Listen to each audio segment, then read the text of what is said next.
என்றும் நான் செல்ல மாட்டேன். அன்பு சொந்த பந்தங்களே, எல்லாரும் எப்படி இருக்கிறீங்க? கர்த்தருக்குள் மிகுந்த மன மகிழ்ச்சியோடு இருக்கிறீங்களா?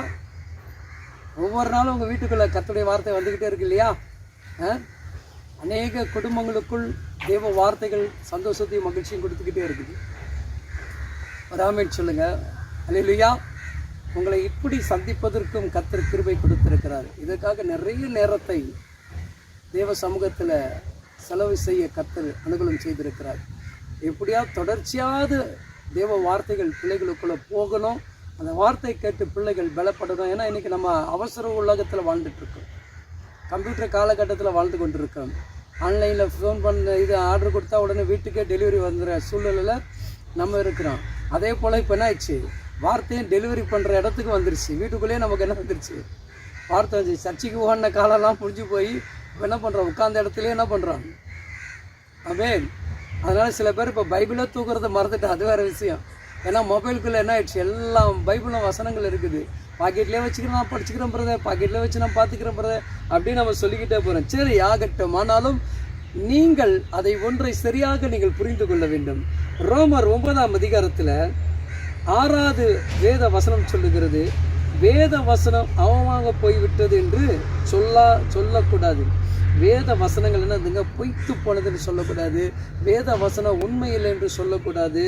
அப்படி நீங்கள் சொல்வீர்கள் என்று சொன்னால் நீங்கள் யாராக இருக்க மாட்டீங்கன்னா, இஸ்ரவேல் வம்சத்தராக இருக்க மாட்டீங்க. எல்லாரும் இஸ்ரவேல் வம்சத்தர்கள். அந்த வசனத்தை நீங்கள் தெளிவாக உட்காந்து வாசிங்க. வேத வசனம் என் வாழ்க்கையில் ஒன்றுமே நடக்கலைன்னு சொல்லக்கூடாது. வேத வசனம் என் வாழ்க்கையில் எந்த ஒரு காரியத்தையும் செய்து விடணும் என்று சொல்லக்கூடாது. இப்படி சில பேர் என்ன சொல்லுவாங்கன்னா, சில பேர் நானும் தேவ பிள்ளைகள், தேவனுடைய வார்த்தை கேட்குறேன், வசனத்தை கேட்குறேன் சொல்ல, அவங்களாம் பார்த்தீங்கன்னா சில பேர் என்ன சொல்லுவாங்கன்னா, ஐயோ இந்த வசனம் எனக்கு ஒன்றுமே செய்யலையே, இந்த வசனத்தில் எனக்கு எதுவுமே நடக்கலைன்னு சொல்லுவாங்க. எல்லாரும் கிறிஸ்துவனா கிறிஸ்துவர் அல்ல, எல்லாரும் இஸ்ரவேலர்னா எல்லாரும் இஸ்ரவேலர். அதான் சொல்லப்பட்டுக்குது. அங்கே சொல்லப்பட்டுக்குது பாருங்கள், இஸ்ரவேல் வம்சத்தார்கள் எல்லோரும் இஸ்ரவேலர்கள் அல்ல. அப்படின்னா என்ன, எல்லாரும் நானும் கிறிஸ்துவன் என்று சொல்லுகிறவர்களாம் கிறிஸ்தவர்கள் அல்ல. கிறிஸ்துவுடைய வார்த்தையை ஏற்று அந்த வசனங்கள் முழுமையாக உறுதியாக பற்றி கொள்ளுகிறவர்களுக்கு தான் தேவனாக இருக்கிறார். அப்போ தேவனுடைய பிள்ளைகள், தேவ வார்த்தைகளை கேட்கிற பிள்ளைகள், அந்த வசனம் பொய்த்து போனது என்று சொல்லக்கூடாது. அந்த வசனம் உண்மை இல்லை என்று சொல்லக்கூடாது. அந்த வசனம் எனக்கு கிரியை செய்யும், அந்த வசனம் என்னை நடத்தும். அதுதான் தேவ பிள்ளை, நம்பிக்கை. தேவ பிள்ளைகள் அதான் யோபிச்சுலாம், கர்த்தர் என்னை கொன்று போட்டாலும் நான் அவர் மேலே நம்பிக்கை. சொல்றது புரியுதுங்களா?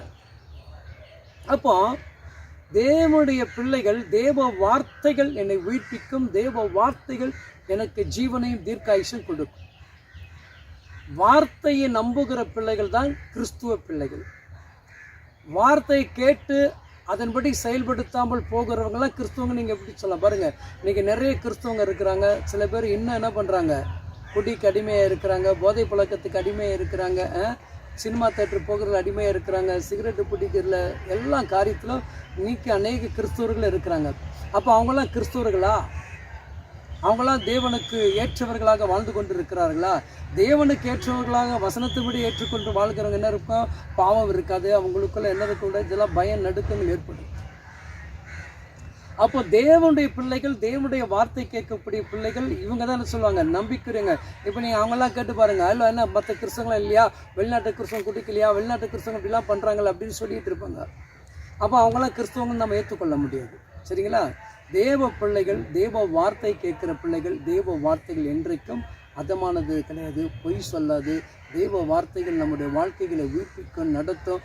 அவர்கள் தேவ வார்த்தைகளை கேட்கிறவர்கள் தான் தேவனுடைய பிள்ளைகளாக இருப்பார்கள். தெய்வ வார்த்தை கேட்கிற நீங்களும் தேவனுடைய பிள்ளைகளாக இருங்க. சத்தியத்தின்படி வாழுங்க. சத்தியம் உங்களை விடுதலையாக்கும். குமாரன் விடுதலையாக்கினா மெய்யாகவே உங்களுக்கு விடுதலை உண்டு. இன்றைக்கு அந்த வார்த்தையை நம்புங்க, அந்த வார்த்தையை உறுதியாக பற்றி கொள்ளுங்கள். அந்த வார்த்தை உங்களை ஆசீர்வதிக்கும். ஆமென். God bless you.